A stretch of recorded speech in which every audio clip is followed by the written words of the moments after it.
প্রধান উপদেষ্টা ডক্টর মোহাম্মদ ইউনূসকে আরও ৫ বছর বাংলাদেশের ক্ষমতায় দেখার দাবি উঠেছে। সোমবার জাতীয় ঈদগাহ মাঠে ঈদ উল ফিতরের নামাজ শেষে প্রধান উপদেষ্টার সাথে কুশল বিনিময়ের সময় উৎসুক জনতা এমন দাবি তোলেন। বিস্তারিত আরিফ হাসানের প্রতিবেদনে।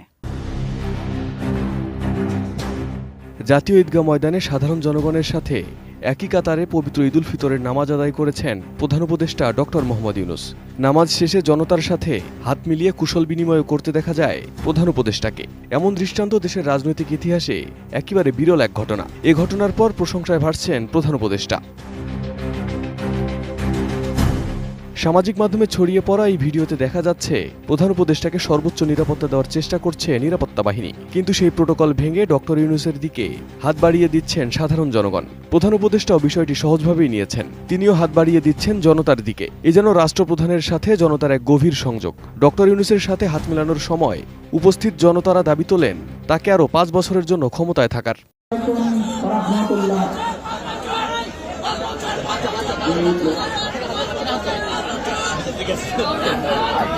ভিশনের ফুলঝুরি মেগা অফারে ফ্রিজ কিনলেই পাচ্ছেন ১৬ পিসের আকর্ষণীয় গিফট বক্স একদম ফ্রি।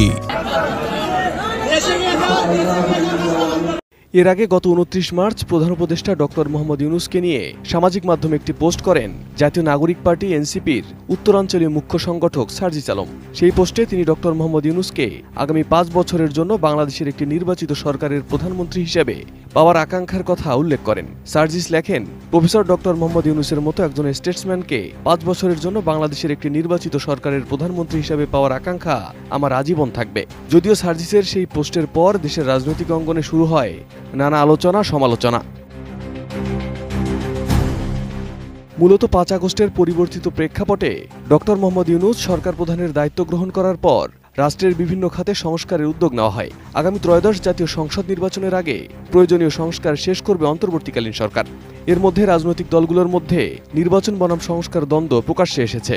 নতুন দল এনসিপি ও জামায়াতে ইসলামী সংস্কার প্রসঙ্গে একমত হলেও বিএনপি দ্রুত নির্বাচনের দাবি তুলেছে।